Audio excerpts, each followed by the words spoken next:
Okay, I think it's the back end of their defense. Linebackers back. They don't have a lot of depth there. Their corners were showed up against the Colts. They didn't look much better this week. I mean, they're running through the secondary like there's nobody there. So until that changes, you know, and that guy is older than you that's running through there. Okay. Well, he doesn't have a Super Bowl ring. At least No, I he helped doesn't. Tampa. That's exactly right. But he's still fast, as Chris said. But they've got to shore up that secondary. Yes, and I'm not worried about the quarterback there, Breeze, are you? No, we're not worried about him. I'm not worried about The only reason why I'm worried about him because the receivers are young. Patton's older, but he doesn't have much gas left in the tank. Those receivers produced pretty well But for they're him pretty last young. year. Well, I don't know. We see what happened when they got in the playoffs last year, Coach. When they got in the playoffs last year, they struggled a little bit against Chicago. Yeah, well, that's a cold weather game. Okay, you didn't like that cold weather either, did you? California. West Coast guy.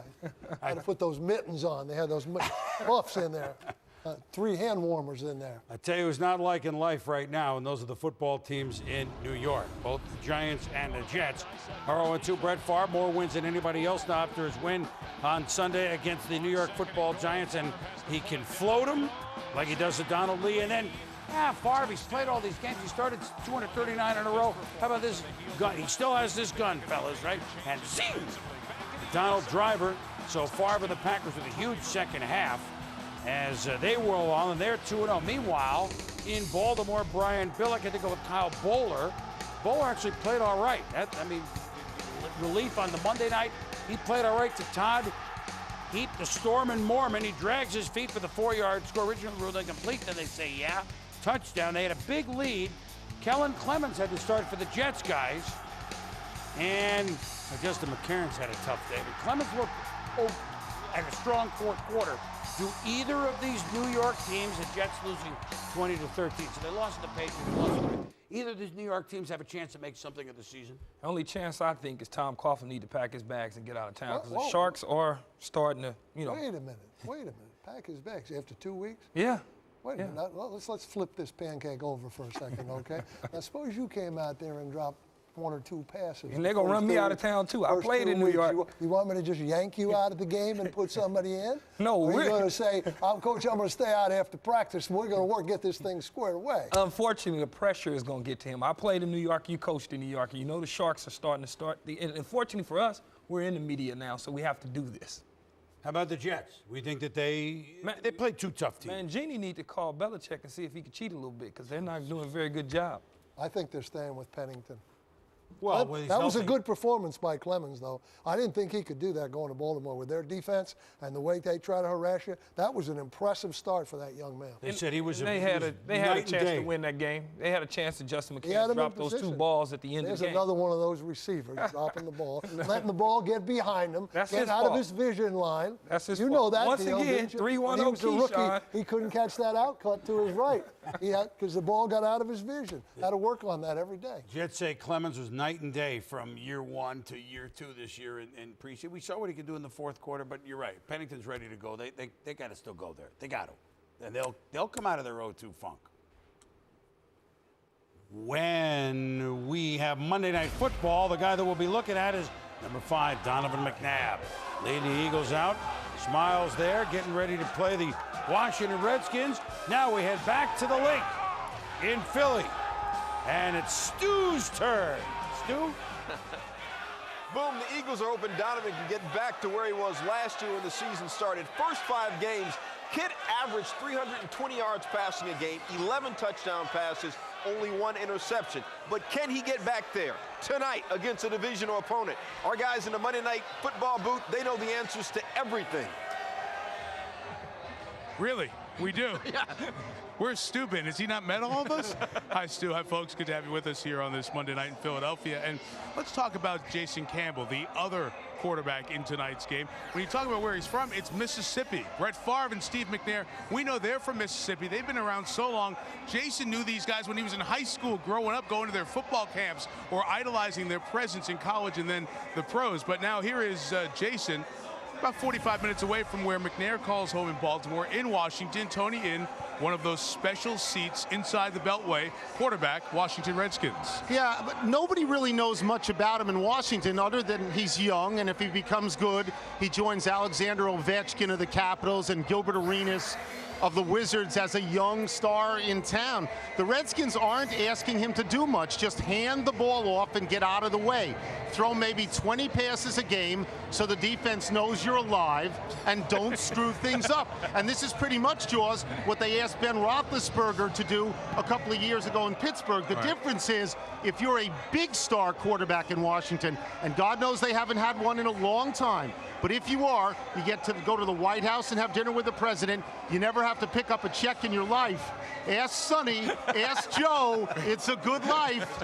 Hey, I have Gary Bettman on my cell phone. It's the first time Alexander Ovechkin's ever been mentioned on Monday Night Football. Oh, big ups. Big thrill for him. Yeah. Well, Jason Campbell is going to see pressure tonight because that's what the Eagles have always done. And Jim Johnson, their defensive coordinator, has made his great reputation in the league by bringing the heat, especially to a young QB. It's about pressure, pressure, pressure for Jim Johnson. That's the defensive coordinator for the Philadelphia Eagles. He loves to get after a young quarterback. This is the type of quarterback that the Eagles defense takes advantage of. Last year when Jason Campbell started against the Eagles, he threw 1 touchdown pass and 2 interceptions. Jason Campbell does have a tendency to stare down a receiver. Against this Eagle defense, it's a ball-hawking Eagle defense. Brian Dawkins, Sean Constein, safeties that look back in the backfield. So I would agree with Tony. It's the kind of game where when you look at this offensive scheme, they must run the football effectively first, limit the number of throws from Jason Campbell, and when they want to throw it, get it to Randall L. 5 catches, 162 yards last week. Yeah, Antoine was very good in their win. Both teams played tight, close, down to the last snap games last week. We can only ask for one more time here this week. Still, we'll see it for kickoff at the bottom of the hour. Hey, Mike, a couple more hockey guys. There was a day when the NFC East was like Alexander Ovechkin and Sidney Crosby. Young and full of vigor from the 90 to 95 season, NFC East won 5 of 6 Super Bowls. You guys, you were stingy. You had 3 of them.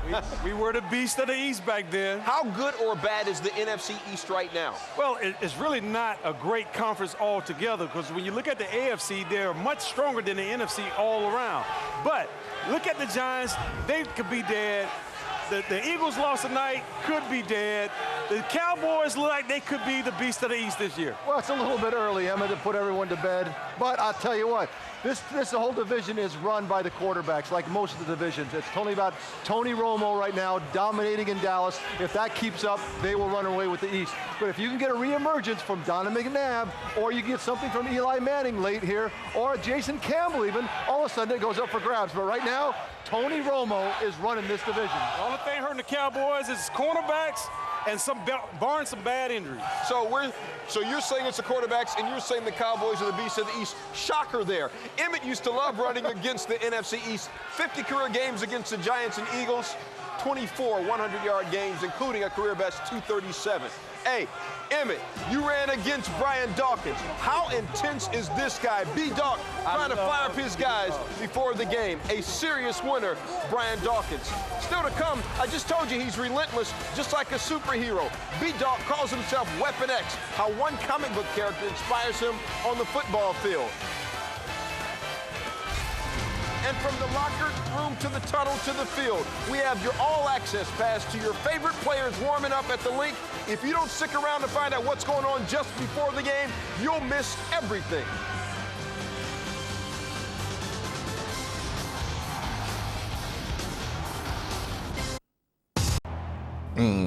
Monday night.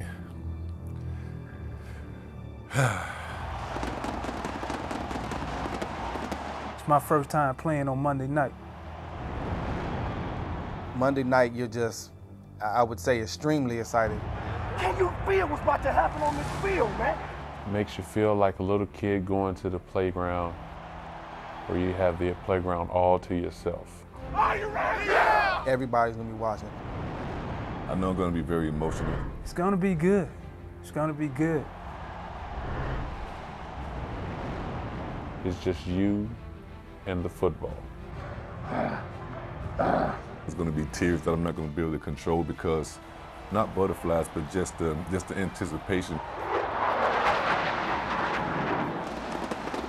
I will be that gladiator walking into that arena, which will be Lincoln Field. What are you going to do? Philadelphia, gritty, blue collar, passionate about their sports. Once these fans adopt you, I mean, it's for life. You become as much a part of the city as Ben Franklin or the Liberty Bell and Geno's and Pat's cheesesteaks. From 60-Minute Man Chuck Bednarik To the Sixers' Dr. J, to the Phillies' Mike Schmidt, and now to the latest Philadelphia superhero, Eagles safety Brian Dawkins, whose hard-hitting, relentless style is a reflection of an inspiration out of this world.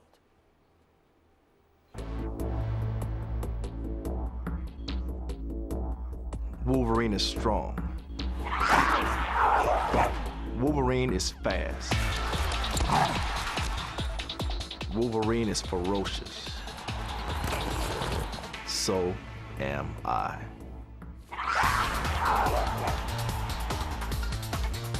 The reason why I became a fan of Wolverine is he never stops. His motor is always going. I kind of try to emulate myself out there. I think Brian Dawkins fits the image of Wolverine in so many ways. His tenacity, his aggressiveness. Like Wolverine, I think he's very adept at cutting people down and cutting them down to size. I am Weapon X. Weapon X is the persona, if you will, that I take upon when I step on the football field. I'm so excited, so anxious to do something on that doggone football field. It's bloody terror, baby! But when I finally really crossed the threshold to the tunnel to go out, is when that switch is completely clicked. Even when he comes out the tunnel, he thinks that he's a Marvel comic hero. You see a lot of uncharacteristic things from him, you know, the jumping up and down, the flexing of the muscles. If I feel like dancing, I'ma dance. If I feel like celebrating after a hit, I'ma celebrate. Weapon X has a locker in the locker room also, too, right beside Brian Dawkins. You would think it's a comic book store. Fans send me stuff like this. Well, they actually draw stuff and send it in to me. This one here, that would be my favorite one right there. It's like an animal instinct, you know, just he's changing it to something just completely different than himself. As Weapon X, whatever it takes to do, that I need to do on the football field to get a job done is what I'm gonna do.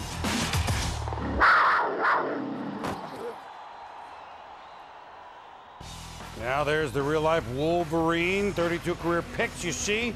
Brian Dawkins getting ready for the Eagles home opener. But now, to the Eagles superhero on the other side of the ball, that'll be Donovan McNabb, who makes his 100th career regular season start tonight, 65-34. I mean, you can't ask much more than that.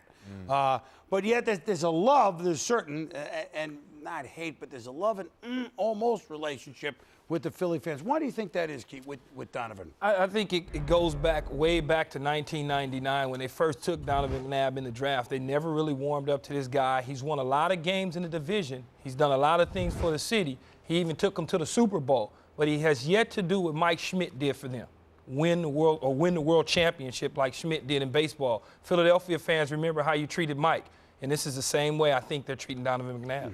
I just think that they're a different crowd, and you have to be there. I haven't been there, you know, for a long time as a player. Well, but even as Emmett's hearing it now, I'm just right? telling you, Emmett's hearing it now, even as an analyst. You know, passion versus anger, disappointment versus the disgust that they can have, not only for the opposing team, but for their own team as well, if they are not playing well. And Donovan McNabb represents the leader of that team. And when they are disappointed, it just turns into this fury and this anger, and you just have to learn to live with it. I'll tell you what, Tom. I love scrapple. I love snapper soup. I love cheesesteaks.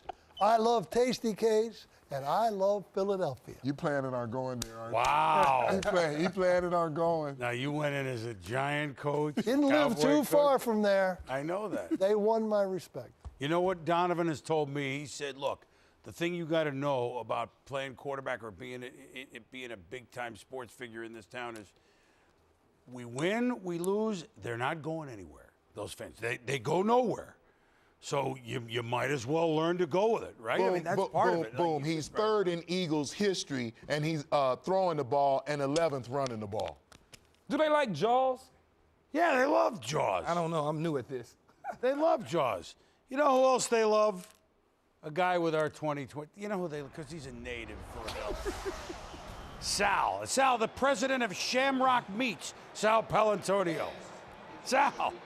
Hey, Boomer, there is definitely a sense of urgency in this town, even though they're only 0-1. After losing to the Packers last week, this Eagles team became a big, fat mystery. 3.5 hours from now, a lot of questions will be answered in this town about this team. If they win, a renewed sense of hope. If they lose, however, Ed Werder, everybody around here will be pushing the panic button. Well, Sal, Redskins quarterback Jason Campbell told me his team must early in the game establish their identity on offense as a power running team. Joe Gibbs says that works because they're a two-back team, because Clinton Portis has suppressed his ego and been willing to share the carries evenly with Liddell Betts, one of his best friends. Gibbs says this is necessary because Portis has become the hardest working player without the ball that he has ever coached in his career. His blocking, his route running, and so that has made all the difference. And a quick injury update, Stu. Fred Smoot, the cornerback, out tonight with a hamstring injury. David Macklin takes his place. All right, Ed, it's entertainment time. All hands on deck, everybody a part of Field Pass. The biggest players, biggest keys to the game, what you got to know before you check out the game. Steve Young, Donovan, a 5-time Pro Bowler. After that Week 1 loss, what does he personally have to do so this thing isn't even close? He has to adjust to a new reality. He's never been hurt before in this way where he is not fully recovered. And so when he gets in the pocket, he needs to focus on delivering the football. That's what he's paid to do. He can't rush around. He can't be skittish. He can't be looking at the rush. He can't be getting off the receivers too early. He needs to settle in and really dominate this game with his mind because his legs aren't quite there yet. All right, Emmett, Clinton Portis, I know you never shared any time really in Dallas, but how does sharing time with Liddell Betts affect you as a runner? You know, with Clinton Portis sharing time with Liddell Betts, I think it's important for both of them to get off to a good start tonight because the Redskins are going to need them. These are the two guys that's going to take a lot of pressure off of off of the quarterback, Jason. And so at the end of the day, when you look at Clinton Portis, this guy here rushed for 127 yards last year, 523 yards on the ground, 7 touchdowns, 127 carries, in 8 games. He missed half of the season because he was injured. So I'm expecting Clinton to come out tonight and have a big night against the Eagles. You don't even want to say it, do you? I don't, because I'm going to get cussed out over by these fans over here. Well, there's Brian Westbrook, who's certainly one of the Eagle favorites. He can do it all. He can run it. He can catch it. He doesn't mind blocking. He's tough to keep track of, right, Bill? That's a mid-sized version there of Marshall Faulk. And I'll tell you, Chris, of all the players in the NFC East last year, I worried about that player more than any other single player. You told me you got to know him well. Why? Because he kept... He kept running up and back and forth in front of me on the sideline. Well, a guy that we're getting to know a little bit is young Jason Campbell. And, it's scary. Whereas the number that Doug Williams wore, certainly when they won a Super Bowl with the Washington Redskins. And maybe, Tom, Joe Gibbs has cut back playbook a little bit to give Jason a better chance. Well, I think he's done that. He's also given him the benefit of that double-headed running game that they have. He's got a strong arm. He is poised. I think the only thing that he needs is experience on the field, improved touch and accuracy. We always talk about completion percentage, but, Joe Gibbs has been a pretty good evaluator of quarterbacks in his past, so you would think that this guy, as he gets experience, will certainly become a good quarterback in this league. Well, a guy, Tom, who's trying to disrupt young Campbell tonight would be the Pro Bowl safety of the Eagles. That'd be Brian Dawkins, who certainly doesn't mind Keyshawn laying a lick. Yeah, that's true. And, this guy's been around for a very long time, and he's still trying to win his first Super Bowl ring. If he plays like that Super Bowl hero tonight or throughout the entire season, the Philadelphia Eagles have a chance of advancing into the playoffs and even further than that. He's a leader on that defense, and we've seen that defense in the past just tremendous, and he can do that job well tonight. They're going to go and win this game. From one safety to another, hey, Steve Young, Sean Taylor can hit with anybody. He's also a bit of a freelancer. How can he be in control with intensity? I think what he's got this year is LaRon Landry's come in as a rookie who's going to play that 5th linebacker. You come to 2 backs in the backfield, the Eagles do. They're going to have LaRon Landry down on the line of scrimmage, and Sean Taylor can now play free safety. He can roam the whole field. And what the Eagles will try to do is get him to suck up on play action and throw behind him and get him to be over-aggressive. But you got 2 of the best safeties, young safety in LaRon Landry and Sean Taylor in the league. All right, Steve, Javon Curse, we all saw what he did as a young man at Tennessee, but with the Eagles, due to injuries, Tom, he's rarely been able to flash that almost superhuman form. Well, you know, when he came into the league, he was known as the freak, Boom, and it was all about the speed and the first step rush and his ability to run. And as you play this game and you go through the years, I always say you age in dog years. You know, that's what's happened to Javon Curse. He slowed down some by his own admittance, and I've always thought that he would benefit from a second move off that speed rush. Now, right now, I think as you slow down, you've got to do that. You've got to find something off that speed rush, and he better do it now. Javon, first I look at the Curse. Jay Giles Band. Just minutes to go before kickoff of the nation's first capital, Philadelphia. Our picks are coming up. Then Monday Night Football. City of Philly. It's the sound of Philadelphia. Come along with me. Hear my city speak. It's talking to you. It's giving you a heads up.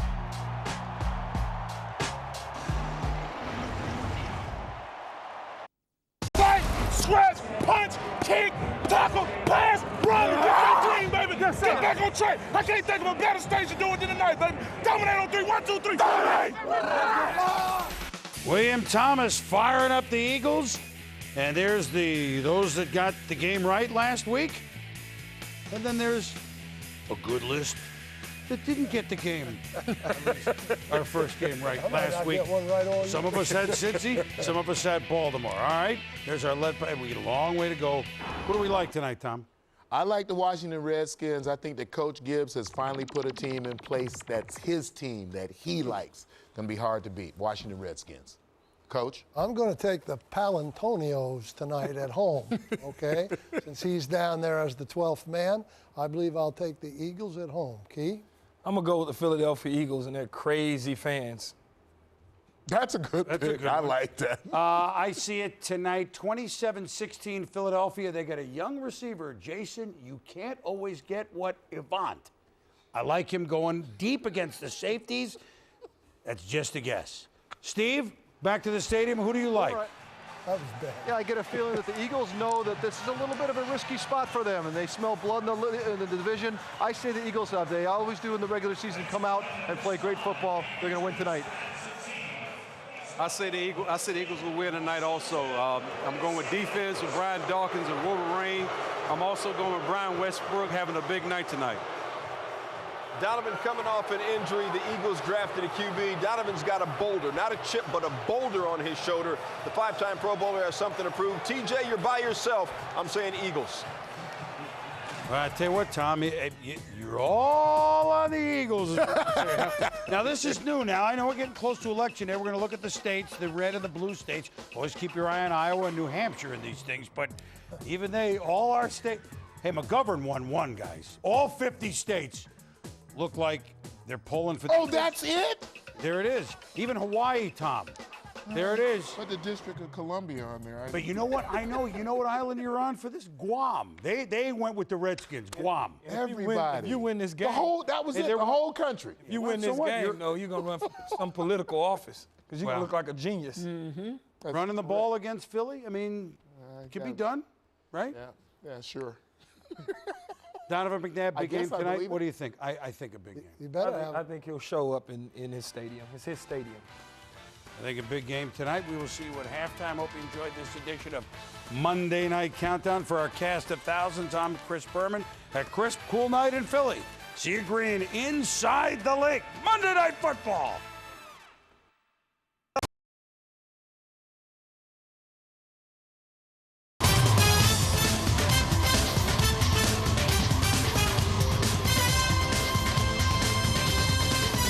New Orleans, the Superdome. Exactly 1 year ago, the site of a game none of us will soon forget. Tonight, a battle of sophomore sensations. Next on ESPN's Monday Night Football. I just can't get New Orleans off my mind. Fun dancing and music all the time. That's all their stuff, boy. So if you don't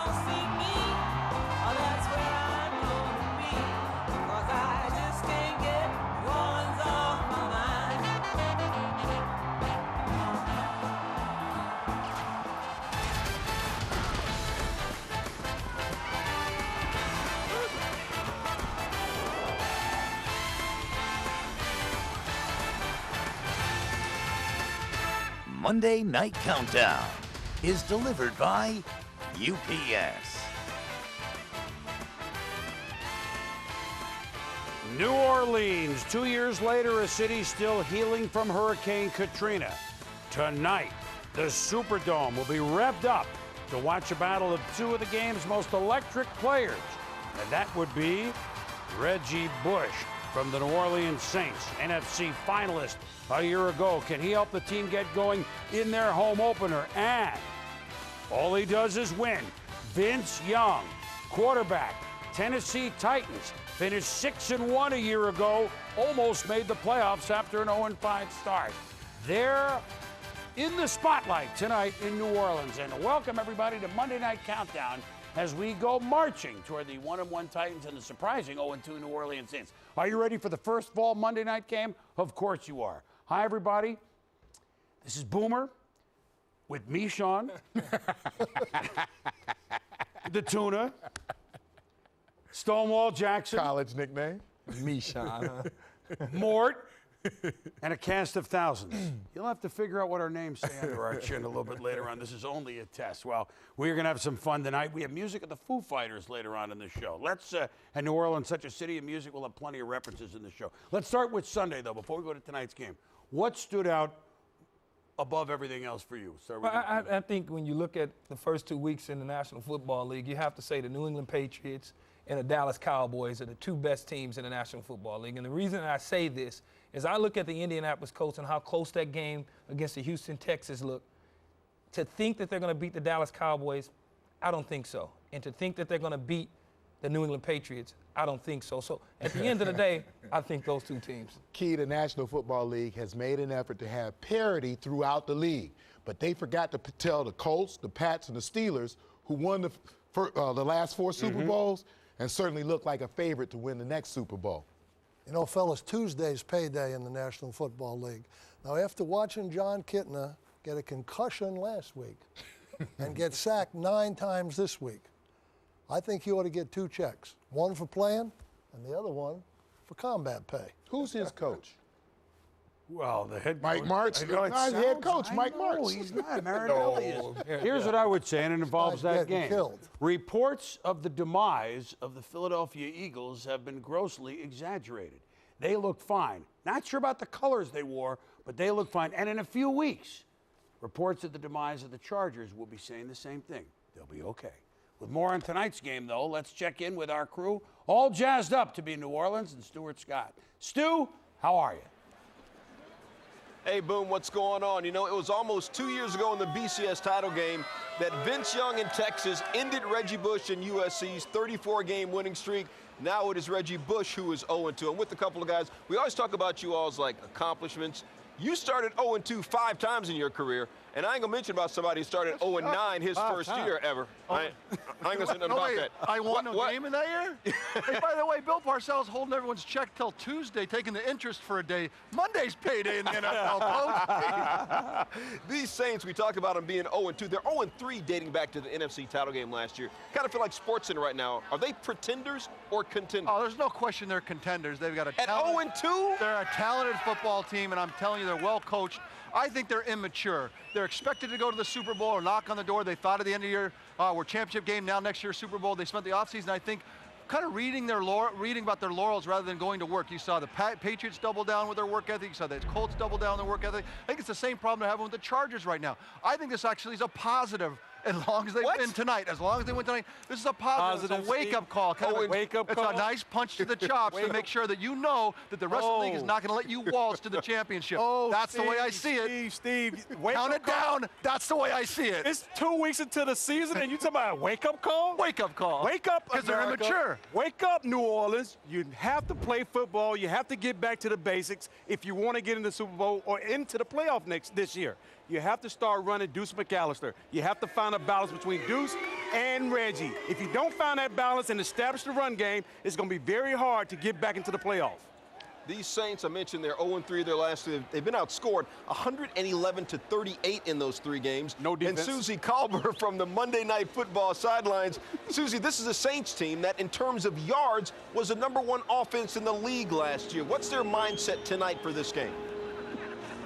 Well, Stuart, it's no secret that they've struggled on offense, defense, and special teams. But most glaring on defense has been giving up those big plays, 11 plays of 24 yards or more, 5 for touchdowns in just 2 games. But that's not all on the defensive backs. Linebacker Scott Fujita said we've got to get pressure on the quarterback and really get in his face. And that's going to be tough tonight against Vince Young. But defensive end Will Smith feels they do have the right game plan. It starts with containment, and he points out they've been pretty successful against Michael Vick the last 3 years. You know, a mobile quarterback, but of course, big difference between Vince Young and Michael Vick. Vince Young is so big and strong, he said, you can't afford to arm tackle him. That won't work. You've got to pull his whole body down to the ground.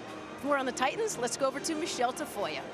Well, Susie, when our Monday Night Football crew met with Vince Young last night, the quarterback said he was nervous about his Monday night debut, but then he said, nervous is good. I play better when I'm nervous. And the Titans may actually be a little bit nervous about their punting situation as well. 2-time Pro Bowler Craig Hentrick, one of the most valuable field position weapons in the NFL, is out with a back injury. So on Saturday, the Titans signed Josh Miller, the former Patriot, former Steeler. They like Josh Miller's punting abilities, but they also said they signed him because he's a solid holder. And Jeff Fisher actually said, we're going to miss Craig Hentrick's holding. And Stu, it may seem like a little thing, but sometimes it's something as small as holding or field position or a punt that can win or lose you a football game. Tell you what won't win or lose you a football game, Michelle, being NFL Man of the Year. Drew Brees, the co-defending Man of the Year. Good for the resume, but when you're 0-2, it don't matter a whole lot. Drew Brees got some work to do tonight with the New Orleans Saints here in the Crescent City.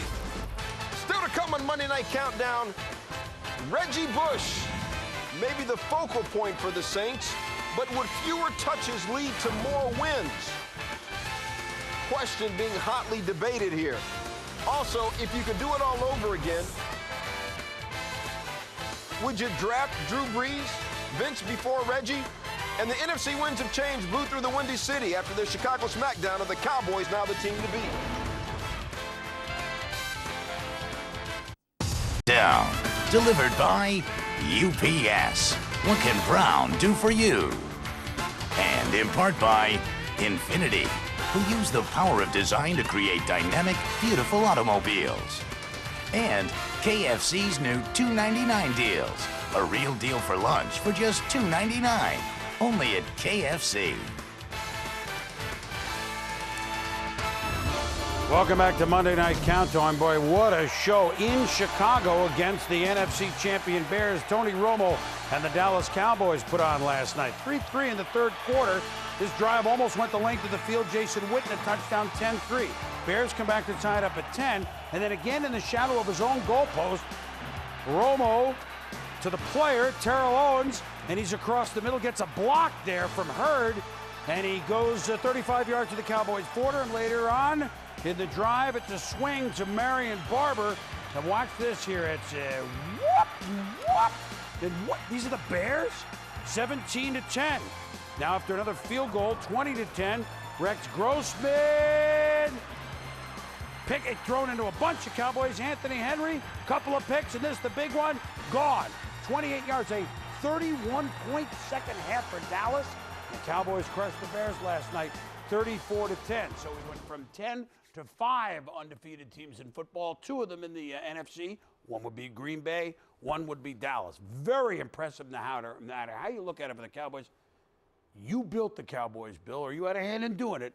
What do you see with this team? Hey, that was a great win for them, no doubt. One of the best they've had in many years.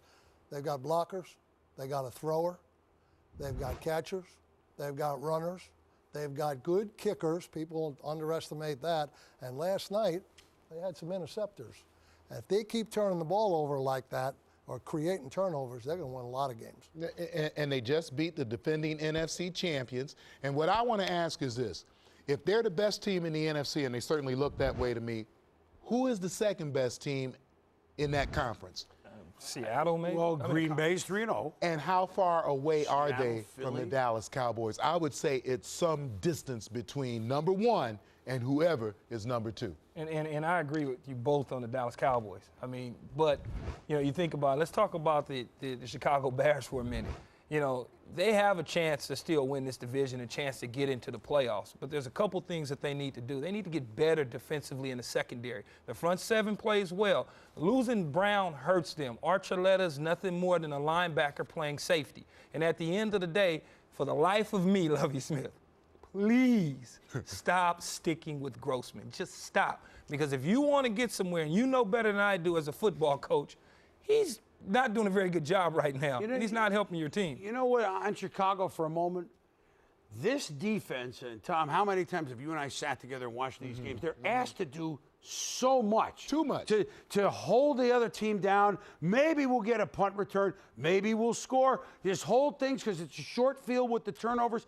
Now, last night it was too much. They give up 31 points against the hot offense, including 2 length of the field drives. Harris hurt again, an MRI on the same knee that he hurt. Vasher left the game. Briggs. If they have some key injuries to this defense, now I'm concerned because that's authoritative. But in the let's get back to the Cowboys, who won the game. What type of team would play toe-to-toe or would have a chance to beat Dallas the way they're playing now, Bill? I don't know toe-to-toe, but you're going to have to score a lot of points to beat Dallas. So I would look for a team with veteran quarterback, McNabb, maybe Hasselbeck, Favre, a guy that's capable of putting that kind of point total up before you're going to have a chance. I don't think you're going to beat them being methodical right now. I think you're going to have to score a lot of points to beat the Cowboys. They don't play Philly for a while. They got New England in week 6. People kind of overlook that. Well, they got Philly twice. Yes, now, later on. No, there's games, whatever uniform color Philly chooses on. Well, you addressed it a little bit, Key. Certainly everybody is addressing it. We bring Chris Mortensen in now, and more to another rough evening for Rex Grossman. So what's the latest from Chicago? Lovie Smith after the game saying Rex is our quarterback, which we've heard before. Anything new on this? Well, he also said we're going to review the videotape and then kind of go from there. Well, they reviewed the videotape today, and what they saw was bad Rex. Obviously, when Rex Grossman makes mistakes, he makes big mistakes. That's unacceptable to the coaching staff. But they also saw that a lot of guys on offense didn't play well. The first interception wasn't his fault. Bad route by the receiver. So they're going to go ahead and discuss it more tonight, make a decision, I think, by Tuesday. We'll find out on Wednesday whether they go to veteran Brian Greasy. They still like Kyle Orton, who's the third-string quarterback, because Grossman, if he is benched, has likely played his last game as a Bear, and Orton would be the young guy they develop while Greasy takes over here. And then we also, in Arizona, we also have a little bit of a quarterback controversy, not to this extent, but Ken Wisenhunt, the coach of the Cardinals, actually benched Matt Leinart yesterday, had him on the sidelines, and at first it was by plan because Kurt Warner was given a package of no huddle, up-tempo, because Matt Leinart can't quite process things as quickly as Kurt Warner. But there's other things going on with Leinart in which he's picked up some bad habits he can't shake, doing some things that he thought that he did in college he can't do in the NFL. And so this combo of Matt Leinart and Kurt Warner is not going away, Chris. In fact, I believe it's going to be there for pretty much the rest of the season, even though Leinart technically remains the starter. Well, we know Warner is rested, and so that is a knock. When he comes in, we've seen him do these 3, 4, 5 weeks, and he's sharp. How long could he go? And we'll see how that goes with Ken Wisenhunt playing their old team last week, the Pittsburgh Steelers. That'll be interesting later on Mort. We'll visit with you in the show. We appreciate it as always. Well, tonight, of course, we are visiting with the New Orleans Saints and the Tennessee Titans. And there's a visit of a couple of USC Trojans, Reggie Bush, Lendale White, national champions together out of the backfield. A big guy, a little guy. Who'll stand taller tonight? We shall find out. And still to come on Monday Night Countdown. Young on Young by Hall of Famer Steve. He's so impressed with Pro Bowler Vince. We'll be back.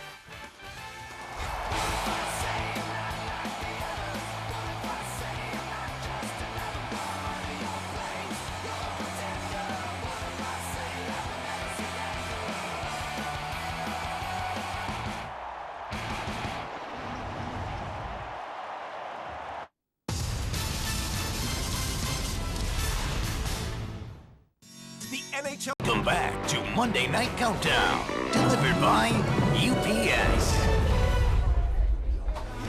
Big yeah! He can't be stopped! Touchdown Titans! Yeah, he did! Unbelievable! He's the fastest guy on the field!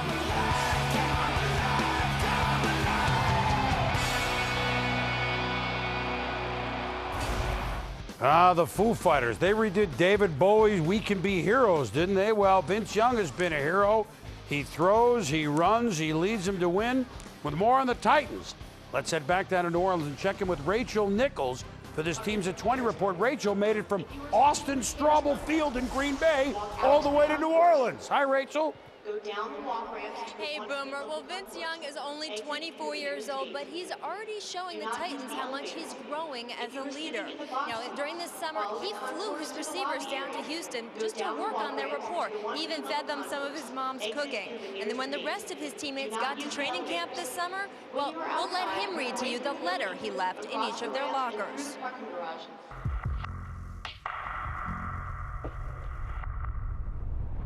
Here we go. I'm guessing you are feeling the same excitement that I am about getting this season on the way. I want to build on the success that we had last season. Pushing each other on a daily basis to get better and holding each other accountable for work required to reach the next level. People outside this building may doubt us, but I believe in this team. My teammates expect nothing less than a championship. Let's get ready to work and have some fun in the process of doing it. Now, Young has had some setbacks. Coach Jeff Fisher had to suspend him for one preseason game because he skipped out on the team hotel, decided to sleep in his own bed instead. But still, guys like 14-year veteran Kevin Mawae says he has never gotten a letter like the one that Vince Young left in his locker. And they say he is a player, but he is also a leader. Now, let's bring in Steve Young. Steve, what has Vince Young showed you, and how has your opinion of him changed in this last year? Well, Rachel, I think almost everything is better than I thought. He's bigger than I thought. He's faster than I thought. He's more accurate than I thought with throwing the football. But the biggest thing is his leadership. Well, you just mentioned, I call it leadership moxie, the things that quarterbacks in the NFL have to be successful. It's a maturity, a guile, kind of a savviness that I think all the great ones have. And as a young player, he has it in spades. It's going to be fun to watch him grow. And when I talk about leadership or immaturity or maturity, I know, Keyshawn, you know a lot about that. All right, great, Steve Young. Anyway, I had the opportunity of going down to Tennessee this offseason and sitting in with Coach Child, the offensive coordinator, and Jeff Fisher. That's when I was trying to make the decision of whether or not I wanted to play. And the thing that stood out to me most about Vince Young is his leadership, the things that he was able to do on the football field, and watching him as a quarterback position and saying to myself, is this a guy that I want to continue my career with, or just someone that isn't going to learn the quarterback position because of some of the things that happen in the off-the-field incidents and things like that. And then now that I look at him and looking at the film from last year versus this year, two totally different people, two totally different players. I didn't realize the type of athlete that he is today until I watched against the Indianapolis Colts. And now I'm saying to everybody at ESPN, I might have to go reconsider going back to football. You go all the way back to his career at Texas and now into the pros. He wins games. There's nothing more important. When you hear his coaches and his teammates talk about him, they talk about what a great leader he is, but they expect him to make the plays to win. He's won 7 of his last 9. He lost to the Pats. He lost to the Colts. There's a lot of teams that would take that and ride it. Well, what happens to young players or players coming out in the draft, if they have a characteristic that is regarded as a little bit of a deviation from the classic style that the normal quarterback has, and Vince Young had that. He threw the ball a little low. It was a little held it a little low. So, oh, look at his delivery. It's this, it's that. People and scouts get very suspicious of things like that. So you always have questions. They're looking to just cover themselves. Oh, well, he's a good athlete, good quarterback, but he does this. Here's what quarterback's about. Do you get your team in the end zone enough to win? And this guy is doing that. You know a way he can do it, and this is being talking with Coach Fisher before the season started. He said, especially when he learns a little bit more, remember, you know, it doesn't have that many starts under his belt, that he can run a 2-minute offense, not with 2 minutes to go in the half or in the, just let's run a hurry up and then get back to a regular thing for a while. And boy, that does put a lot of pressure on another team. So that's something, maybe, I don't know if we'll see that tonight in particular, but that's something that he can do. Sky's the limit there. Up next, Coach Ditka and Coach Parcells in this week's Boiling Point. Rex Grossman, hey, is it time for a change? And should the Saints cut back on Reggie Bush? Emmett has advice for the New Orleans struggling offense. Titans Saints, Monday Night Football.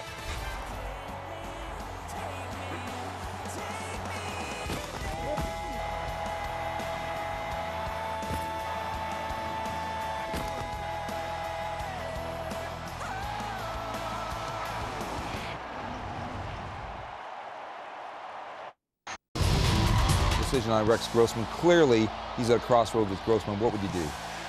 Well, he's going to make that decision. He made that very clear. You'll know more about it on Wednesday. Now, he stayed with Rex. He says, support him all through. Now, last year when he said Rex Grossman, my quarterback, they're 10-2. Now, they're 1-2. A lot of difference. All I'm saying is you got to take into consideration the other 52 guys on that football team because there's a lot of finger pointing going on right now. What he's got to do, he's got to pull the plug and go with Greasy. But he knows what he has, believe me. I'm with Mike. I think that last year the guy got the benefit of the doubt most of the time. This year I thought that they'd be less tolerant. Right now they're only scoring 10, 11 points a game. That's not going to win very many games from the looks of it. And they certainly don't look like they're going to be the favorite in their division right now based on what Green Bay's doing. So something's got to change. Their defense has been pretty good over the years, although they didn't play good last night. So is it tougher for, like Rex was a first rounder and they had to find out of it. Tougher on him or Tony Romo comes in undrafted and now Tony Romo's got the world by the tail. Well, Tony Romo sat for 3 years here now. Tony Romo got the benefit of 3 years of watching and a half a year